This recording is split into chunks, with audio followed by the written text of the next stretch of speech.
Now, this disbursement was to start this year. But some states, 1 or 2 states went to court to restrain. All that happened, and then the releases now started in October, just last month.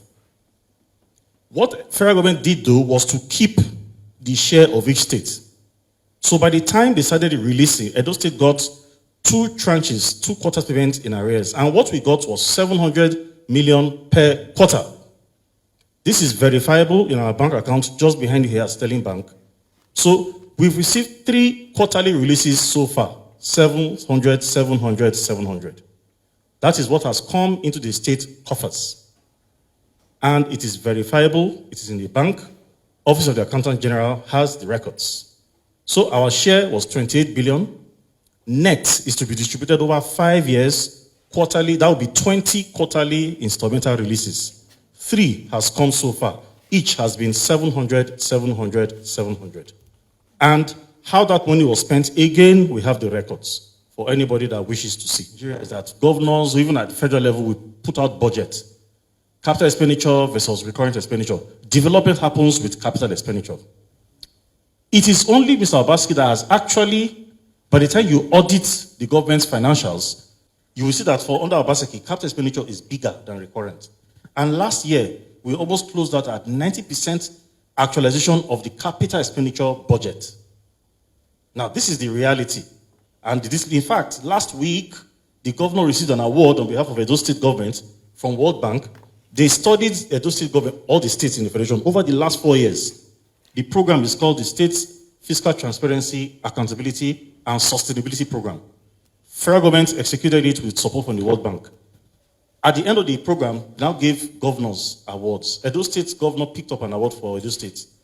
They called it the state with the most efficient expenditure pattern, which means that they studied the spending in Edo State government. No padding, value for money, and you were actually delivering. And so they gave, it was only Edo State that got that award on expenditure efficiency. And this is from World Bank. So we are not talking about some entity that you can go and say, come and give this award. The World Bank gave that award to the governor last week. This state has judiciously used all the resources. We're not a rich state, but we are rich in human capital development, and we are rich in the sense that we have a lot of people who are able to manage our resources in such a way we get the major benefit from it.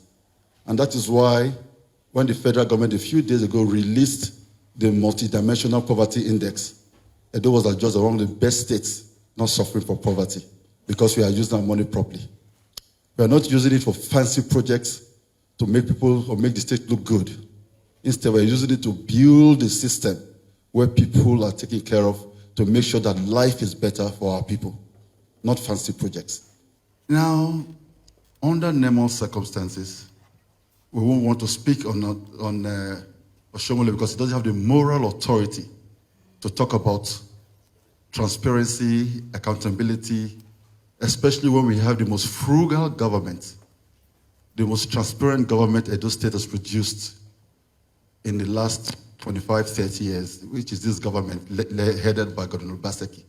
To have someone like Adams Oshomole question us is actually embarrassing. But we will not speak yet. We will wait for when he climbs the podium. We are lucky he's also contesting an election. At the right time, we will now call him to answer to Edo people. And we hope you people will be able to ask him these questions which I have raised. On an annual basis, our budget is usually between 250 billion and 300 billion. What percentage of 250 billion is 2.1? It's less than 1%. So I'm sure from there you can analyze how important this amount is compared to the budget that we're implementing already for the state. So it's not a fantastic amount that has come into the state. Yes, some governors try to use it to play politics, but these are the facts. We are journalists and media experts. That man there is a chartered accountant. He doesn't have any business with you. I'm sure this is the first time you're seeing him in a press conference. So he's just here to crunch the numbers and give you the facts.